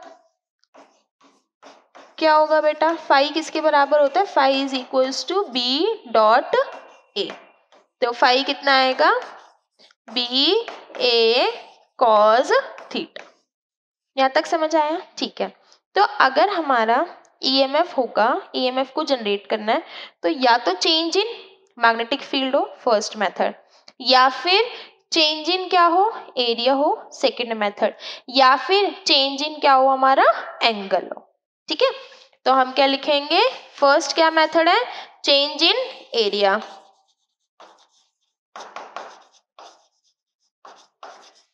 दूसरा method change in magnetic field, और थर्ड क्या है? Change in angle. ठीक है, देखो ऐसे समझो, लेट अस सपोज कि ये मेरी कोई लूप है, ठीक है, और ये मैग्नेटिक फील्ड की डायरेक्शन है। तो अभी एंगल क्या है? ये जो लूप है और ये मेरी मैग्नेटिक फील्ड है। अगर मैं इसे रोटेट करने लग जाऊं तो एंगल क्या हो जाएगा? चेंज ना।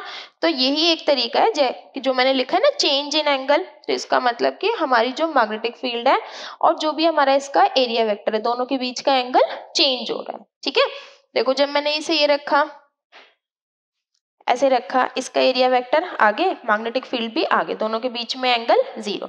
फिर जैसे जैसे रोटेट करेगा इसका एरिया वेक्टर चेंज होता जाएगा, मैग्नेटिक फील्ड सेम डायरेक्शन में, तो दोनों के बीच में एंगल क्या हो गया? चेंज। तो इसका मतलब थीटा क्या हो गया? चेंज। ठीक है, थीटा को हम क्या लिखते हैं बेटा? Theta is equals to omega T. पता है नहीं पता है? क्लास 11th में पढ़ा था रोटेशनल वाले चैप्टर में, वहीं से। ठीक है, देखो अगर मैं इसको लिखूं तो E is equals to D by D T, और कितना आ जाएगा? B A cos omega T. कितना आ गया बेटा? बी ए बाहर कॉमन ले लिया, इसको डिफरेंशिएट करेंगे तो कॉज की differentiation minus sine omega T, और ओमेगा आगे आ जाएगा। ठीक है, for n number of turns कितना आ जाएगा? E is equals to N B A omega sine omega T. इसे ए नॉट भी मान सकते हैं। तो कितना आ गया? E is equals to A naught sine omega T. आ गया समझ? करें अब आगे? चलो नेक्स्ट देखते हैं। नेक्स्ट है सेल्फ इंडक्शन। सेल्फ इंडक्शन का मतलब क्या होता है? देखो एकदम सिंपल लैंग्वेज में समझते हैं। सेल्फ इंडक्शन का मतलब ऐसे समझो कि मेरे को खुद को डांट पड़ी, ठीक है, और मैं खुद ही समझ गई कि हाँ मेरे को ये शैतानी नहीं करनी है दोबारा, तो वो है सेल्फ इंडक्शन। एक आता है म्यूचुअल इंडक्शन। म्यूचुअल इंडक्शन का मतलब जैसे होता है ना घर में कि मार तो पड़ी है भाई को, लेकिन हाँ मैं भी डर गई हूँ कि यार मम्मी ने उसे पीटा है तो मेरी भी बारी आ सकती है ना। तो मतलब चेंज हुआ उसमें और ईएमएफ इंड्यूस्ड हुआ दूसरी कॉइल में, तो उसको हम क्या बोलते हैं? Mutual induction. आई बात समझ? चलो अब दोनों चीजें समझ लेते हैं। सेल्फ इंडक्शन का मतलब क्या है बेटा? Phenomena of production of induced EMF in a coil when a changing current passes through it.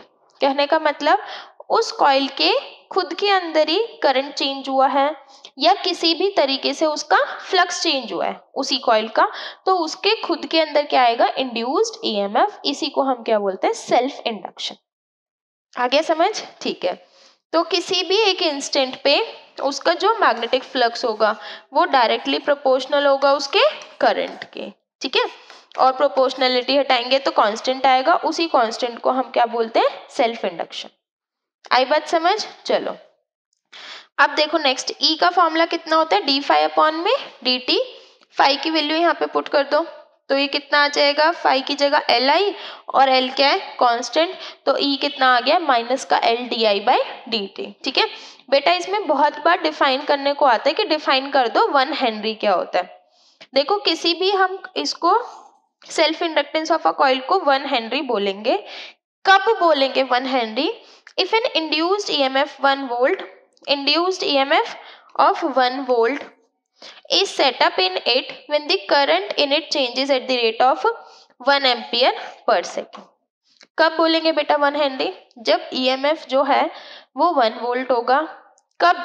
जब करंट पर यूनिट टाइम क्या होगा, कहने का मतलब ये वाली जो D I by D T वाली टर्म है वो भी क्या होगी, 1। आई बात समझ? ये आ जाता है डिफाइन करने को कि 1 हेनरी क्या होता है, और ये हेनरी क्या है बेटा, इस एल की यूनिट है। ठीक है चलो अब हमें क्या निकालना है, हमें निकालना है self inductance of a long solenoid. ये क्वेश्चन इंपॉर्टेंट है। देखो अभी जो इसका रिलेशन आएगा ना उसके ऊपर बहुत सारे कॉन्सेप्चुअल्स भी बनते हैं। दूसरी चीज ये कि इसके लिए ना ये भी डेरिवेशन आ चुकी है पेपर में कि ये प्रूफ कर दो कि जो हमारा सेल्फ इंडक्टेंस है वो इंडिपेंडेंट है किसके, फाई और आई के। जबकि अभी हमने फॉर्मूले में क्या लिखा था, phi is equals to L I ना, तब भी वो फिर हमें प्रूफ करने को बोलते हैं कि ये प्रूफ कर दो कि जो एल है वो इंडिपेंडेंट है किसके, फाई के और आई के। ठीक है चलो अब शुरू करते हैं। हम लोगों ने क्या कंसीडर करना है, एक लॉन्ग सोलेनॉइड कंसीडर करना है। ठीक, इसकी लेंथ कितनी है, एल, और इसका रेडियस कितना है, आर। ठीक है चलो अब सबसे पहले ये देखो कि मेरी जो सोलेनॉइड है उसके लिए मैग्नेटिक फील्ड कितनी होती है, यहीं पे लिख देती हूँ, B is equals to mu naught N I, है ना, यही होती है। ठीक है, और फाई कितना होगा बेटा, फिर phi for each turn. Phi का फॉर्मूला कितना होता है, B इंटू ए। तो अगर मैं 1 टन का एरिया लिखूं तो 1 टन से फ्लक्स जो होगा वो निकल जाएगा। आई यहां तक बात समझ? ठीक है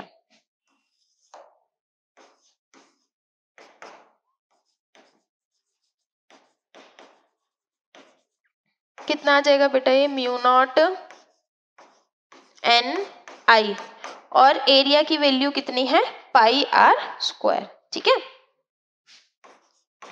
अगर चाहो तो खाली ए भी लिखा रहने देना, उसमें भी कोई प्रॉब्लम नहीं है। यहाँ तक बात समझ में आ गई? ठीक है, अगर मैं टोटल फाई निकालूं, देखो number of turns per unit length, इसको हम डिनोट करते हैं स्मॉल एन से। किसके बराबर होगा, number of turns. Number of turns को किससे डिनोट करते हैं हम, कैपिटल एन से।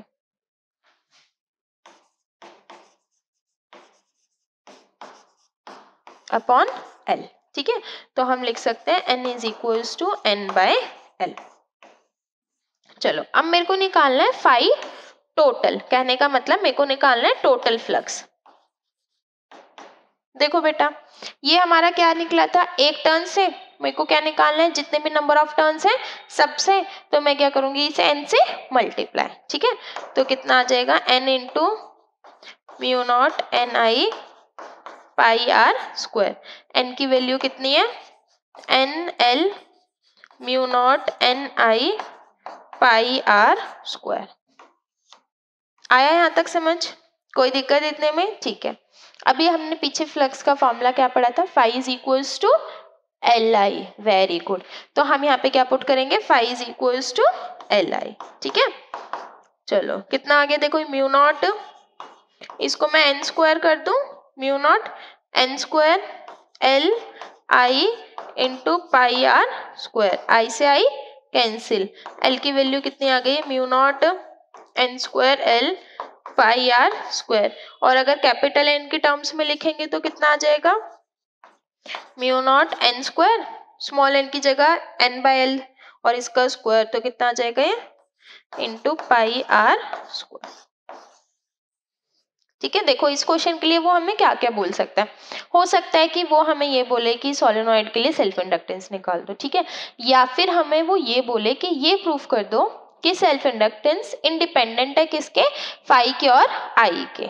ठीक है, देखो जैसे हमने पढ़ा था V is equals to I R formula, लेकिन वहां पे जो R था ना वो इंडिपेंडेंट होता है किसके, V और I के, तबकि वो किस पे प्रोपोर्शनल था बेटा, याद है, वो प्रोपोर्शनल था R is equals to rho L by A, कहने का मतलब अपनी डायमेंशंस पे प्रोपोर्शनल था। सेम ऐसे देखो ये भी किस पे प्रोपोर्शनल है, खुद के नंबर ऑफ टर्न्स, खुद का एरिया, खुद की लेंथ, और जो भी यहाँ पे मीडियम होगा। ठीक है, देखो किस किस पे प्रोपोर्शनल है, number of turns, L directly proportional to N square. दूसरी चीज एरिया ऑफ क्रॉस सेक्शन, जो भी उनका क्रॉस सेक्शनल एरिया था उस पे।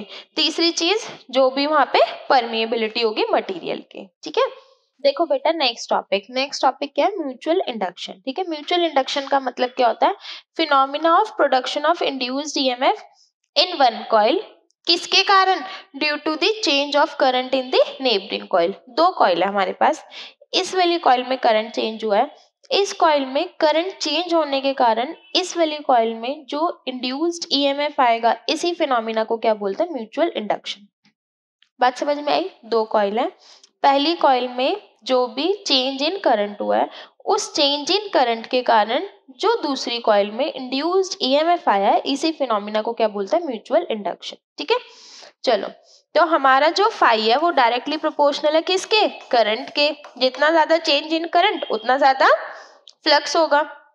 Phi directly proportional to I, proportionality हटाएंगे एम, ई का फॉर्मूला कितना होता है, D phi by D T, phi की वैल्यू यहाँ पे पुट कर दी, एम आगे आ गया, और D I by D T, M constant है। ठीक है, इसी में बेटा अगर मेरे को 1 हेनरी को डिफाइन करना हो, तो 1 हेनरी को हम कैसे डिफाइन करेंगे कि म्यूचुअल इंडक्शन टू कॉइल्स का 1 हेनरी होगा कब, जब हमारा इंड्यूस्ड ईएमएफ जो होगा वो होगा 1 वोल्ट, और जो हमारा चेंज इन करंट था वो कितना है, 1 एम्पियर पर सेकेंड।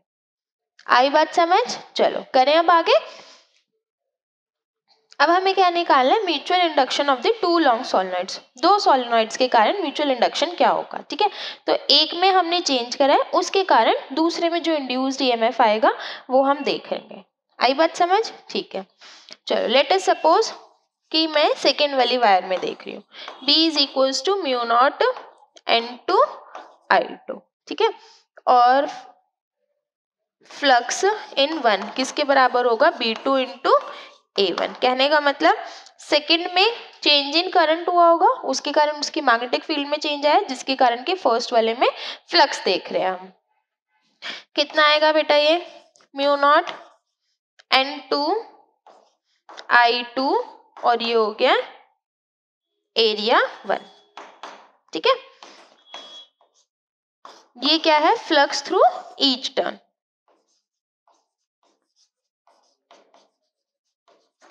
आई बात समझ, ठीक है। अच्छा, अभी ये सारी चीजें मैंने क्या क्या यूज करी, मैंने लिख दी है, दो लॉन्ग सोलेनोइड है S1 S2, और लेंथ L1 है, रेडियस इनका R1 R2 है, और कैपिटल N1 N2 क्या है, नंबर ऑफ टर्न्स है। ठीक है, चलो अब आगे देखते हैं, हमें क्या निकालना है बेटा, टोटल फ्लक्स। तो फाई टोटल कितना हो जाएगा, मैं टोटल फ्लक्स किस में निकाल रही हूँ, 1 वाले में, तो उसके नंबर ऑफ टर्न्स से मल्टीप्लाई कर देंगे, कितना आ जाएगा, N1 mu naught N2 I2, और जो भी एरिया है। ठीक है, N1 को हम क्या लिख सकते हैं, small n1 is equals to capital N1 by L, यहाँ से N1 की वैल्यू पुट कर देते हैं, तो ये कितना आ जाएगा, N1 इंटू L, साथ में म्यू नॉट N2 I2, और एरिया, फ्लक्स किसके बराबर है, M इंटू आई, और किस में निकाल रहे हैं हम, 1 में, तो यहाँ पे आ जाएगा 1, कितना आ गया ये, N1 L और कितना आ जाएगा ये म्यू नॉट N2I2A। आई यहाँ तक बात समझ? ठीक है। और फ्लक्स आ किसके कारण रहा है बेटा? सेकंड वाली के आ रहा है, सेकंड में चेंज के कारण। I2 से I2 कैंसिल, तो m की वैल्यू कितनी आ गई है? Mu naught N1 N2 L और A। ठीक है। और अगर कैपिटल N के टर्म्स में लिखेंगे तो कितना आ जाएगा ये? m is equals to mu naught N1 N2 A upon L। कहने का मतलब ये किस किस पे डिपेंड कर रहा है बेटा? डिपेंड कर रहा है N1 N2 number of turns पे, जो भी उस परमिएबिलिटी ऑफ मीडियम है उस पे, एरिया पे, और दूसरी बात लेंथ पे, ना कि किस पे? फाई पे और आई पे। ठीक है, चलो आगे करें आप। नेक्स्ट देखते हैं। नेक्स्ट है factors on which mutual induction depends. वो वाले फैक्टर्स जिन पे कि म्यूचुअल इंडक्शन डिपेंड कर रहा है। सबसे पहले क्या है? Number of turns. दूसरी बात क्या है? Area of cross sectional. और तीसरी चीज क्या है बेटा? रिलेटिव सेपरेशन की, उन दोनों के बीच में कितनी सेपरेशन है। और लास्ट क्या है? Relative orientation of the two coils की, जो दोनों कॉइल्स हैं उनकी ओरिएंटेशन कैसे है। ठीक है, चलो। और फिर फिफ्थ है ये हमारा परमिएबिलिटी। नेक्स्ट क्या दे रखा है? Mutual induction of a pair of concentric coils. दो कॉइल्स हैं, ठीक है, कोसेंट्रिक, उनके कारण म्यूचुअल इंडक्शन निकालना है। चलो ये लेट अस सपोज R1, ये R2। सेकंड के कारण फर्स्ट वाले इसके जो सेंटर है, दोनों का जो सेंटर है, उसमें कितनी मैग्नेटिक फील्ड होगी? Magnetic field at the centre कितना होगा? Due to 2 mu naught I2 upon में 2 R2। याद है formula? Magnetic field at the centre of a circular coil कितनी होती थी? B is equals to mu naught I by 2R, तो mu naught I by 2R। ठीक है, चलो अब हमने देखना है फ्लक्स। फ्लक्स किसके बराबर होता है? Phi is equals to B into A। तो सेकंड के कारण फर्स्ट। यहाँ तक आ गया समझ? ठीक है। अब देखो B कितना है? म्यू नॉट I2 अपॉन में 2 R2, और एरिया कितना होगा इसका फर्स्ट वाली कॉइल का? पाई R1 स्क्वायर। आ गया समझ? ठीक है। फाई की वैल्यू कितनी होगी? Mi1 phi Mi2 mu naught I2 pi R1 square upon में 2 R2। I2 से I2 कैंसिल, तो M की वैल्यू कितनी आ गई हमारी? M is equals to mu naught pi R1 square upon में 2 R2। Is it clear? आ गया समझ? करें अब आगे। चलो नेक्स्ट देखते हैं। देखो ये भी बेटा इंडिपेंडेंट है किसके? फाई और आई के। नेक्स्ट क्वेश्चन देखते हैं क्या दे रखा है हमें। A 0.5 metre long solenoid of number of turns दे रखे हैं, एरिया ऑफ क्रॉस सेक्शनल दे रखा है। Calculate the voltage induced across its end if the current in the solenoid is changing from this to this. ठीक है, ई का formula भी हमने देखा था ना, एल डी आई अपॉन में डी टी। ठीक है, इंड्यूस्ड ईएमएफ हमने निकालना है। वोल्टेज कितना हो जाएगा? एल दे रखा है हमें क्वेश्चन में। हाँ, सोलेनॉइड एल तो नहीं दिया है, 0.5 सेंटीमीटर एल नहीं दे रखा है ना, तो एल तो सोलेनॉइड के लिए अभी हमने निकाला था पीछे, याद है? भूल गए? देखो ये रहा एल सोलेनॉइड के लिए डेरिवेशन की थी ना, ये रहा। तो यही वैल्यू डायरेक्ट पुट कर देते हैं। ठीक है, म्यू नॉट एन स्क्वायर और जो भी एरिया है अपॉन में एल। अच्छा देखो बेटा next question. A 0.5 metre long solenoid of 10 turns per centimetre. ठीक है, हमें क्या दे रखा है? 0.5 मीटर, तो ये हमें एल की वैल्यू दे रखी है। Number of turns per unit length है, इसका मतलब ये स्मॉल एन दे रखा है ना। 10 सेंटीमीटर पर सेकेंड, पर सेकेंड को चेंज करूंगी तो ये आ जाएगा 1000। नंबर ऑफ टर्न्स पर, देखो अपॉन में सेकंड था ना, तो वैसे सेकंड अगर ऊपर होता तो डिवाइड बाय 100 करते, लेकिन अपॉन में तो ऊपर चले जाएगा, वापस ही हो गया 1000। और हमें एरिया कितना दे रखा है 1, ये भी सेंटीमीटर स्क्वायर है, मतलब 10⁻⁻⁴, ठीक है। और हमें निकालना है वोल्टेज इंड्यूस्ड करंट दे रखा है, तो ई का फॉर्मूला कितना होता है -L di/dt। वोल्टेज इंड्यूस्ड कितना आ जाएगा L di/dt। L की वैल्यू अभी हमने पढ़ी थी μ0 n² AL, ठीक है। और साथ में क्या है di/dt। आगे यहाँ तक समझ, ठीक है। अब सबकी वैल्यूज पुट कर देते हैं। μ0 की वैल्यू कितनी होगी 4π × 10⁻⁻⁷। n की वैल्यू कितनी हो जाएगी 1000 का स्क्वायर इनटू एरिया कितना दे रखा है 10⁻⁻⁴ इनटू, और L की वैल्यू कितनी है 0.5, ठीक है।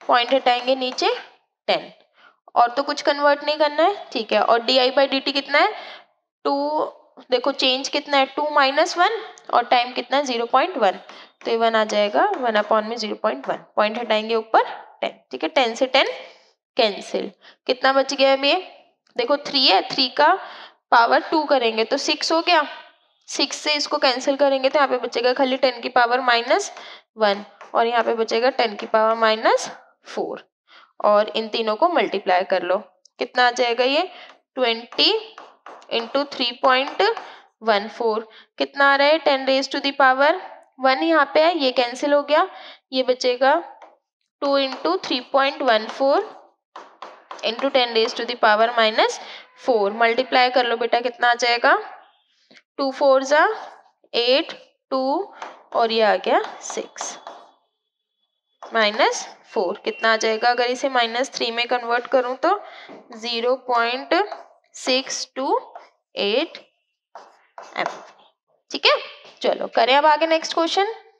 नेक्स्ट हमें क्या दिया है, mutual induction of 2 coaxial coils दे रखे हैं, कॉइल्स का दे रखा है। The current in one coil is change uniformly from 0 to this in millisecond, ठीक है। The change in magnetic flux through the coil, हमें चेंज इन मैग्नेटिक फ्लक्स निकालना है, ठीक है। फाई का फॉर्मूला कितना होता है m × I, और मेरे को निकालना है चेंज इन मैग्नेटिक फ्लक्स, कितना हो जाएगा ये mdi।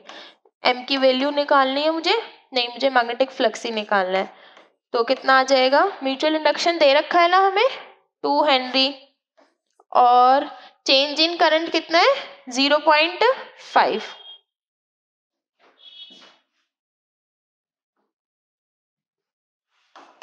तो ये कितना आ जाएगा 2 × 0.5, तो d5 कितना आ गया, चेंज इन फ्लक्स 1 वेबर, ठीक है। चलो आगे क्या बोला है, EMF induced in the other coil during the change. EMF induced का फॉर्मूला कितना होता है बेटा, E = d∅/dt, कितना आ जाएगा d∅ कितना है 1, और चेंज इन टाइम कितना था 100 × 10⁻⁻3, ये ऊपर जाएगा तो कितना हो जाएगा 10 वोल्ट, ठीक है। यहाँ पे बचेगा 10⁻⁻1, ऊपर जाएगा तो 10 ही बचेगा। चलो नेक्स्ट क्वेश्चन देखते हैं। 2 concentric circular loops of radius this and this are placed coaxially. Find the mutual induction of the arrangement. हमें इसका म्यूचुअल इंडक्शन निकालना है, ठीक है। वैसे तो अभी डायरेक्टली इसका कॉइल्स का हमने फॉर्मूला भी निकाला था, चाहो तो वहीं से कर दो वरना दोबारा कर लेंगे। μ0 एरिया ऊपर वाली कॉइल का, मतलब जो छोटी वाली कॉइल है दोनों का जो कॉमन एरिया है, और नीचे है 2r, ठीक है। यहीं से पुट कर दूं मैं डायरेक्ट, μ0 और πr1² अपॉन में 2r2, देखना बेटा कितना आ रहा है ये, μ0 की वैल्यू 4π × 10⁻⁷, और पाई की जगह तो पाई रहने देते हैं।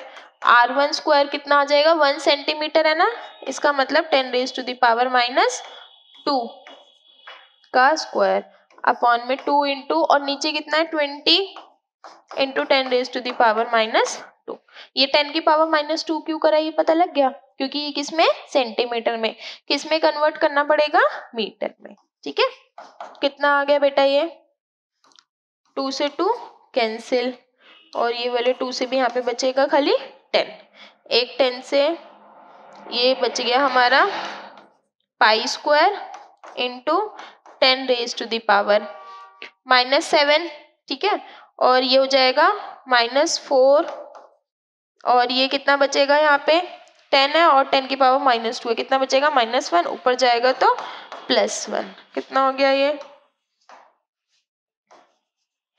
m इज इक्वल्स टू π² है तो 3.14 का स्क्वायर है ना,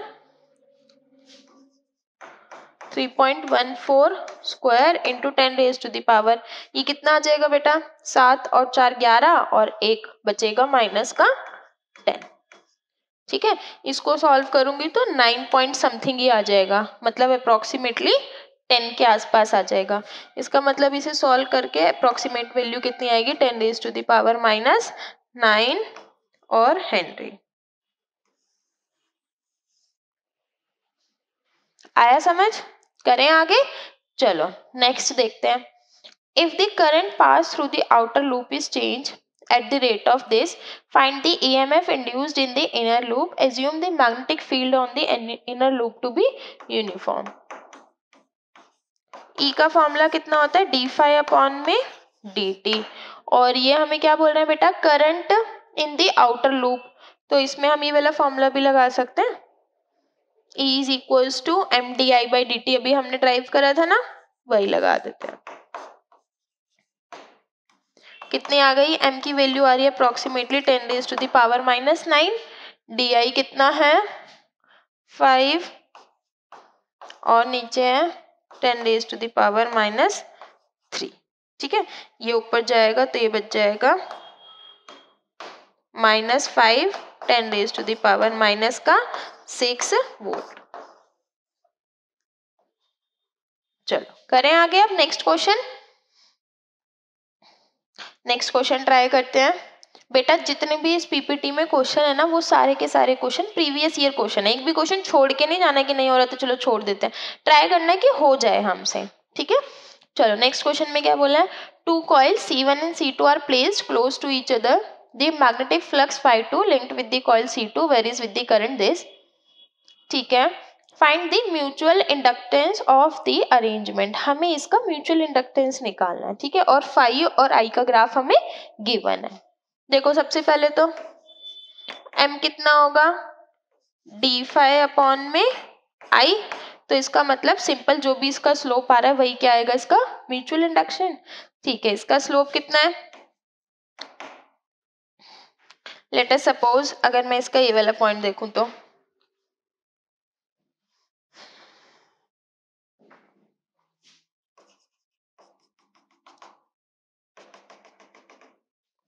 कितना आ जाएगा बेटा, ये फ्लक्स कितना है 15, और उस टाइम पे करंट कितना है 6, कितना आ रहा है ये 5 3 ज़ा 15, 5 2 ज़ा 6, इसका मतलब म्यूचुअल इंडक्टेंस कितना आ रहा है 1.5 हेनरी। ठीक है, नेक्स्ट देखते हैं आगे।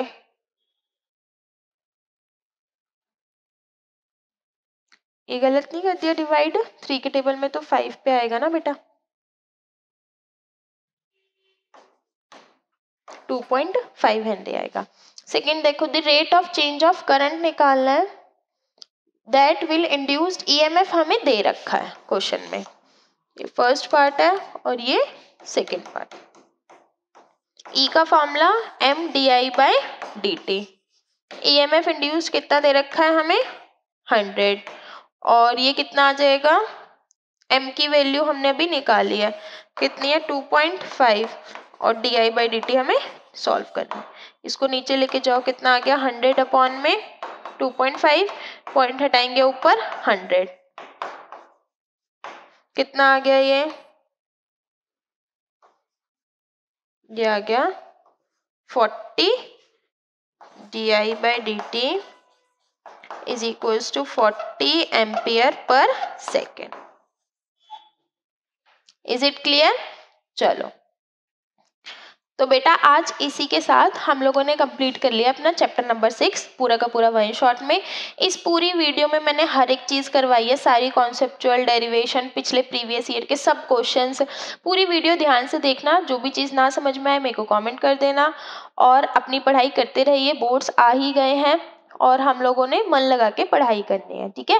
और अगर हमारी वीडियोस पसंद आती हो तो चैनल को सब्सक्राइब कर देना, वीडियोस को लाइक एंड शेयर कर देना। अब हम मिलते हैं नेक्स्ट वीडियो में, जो कि चैप्टर 7 की वीडियो होगी, ठीक है।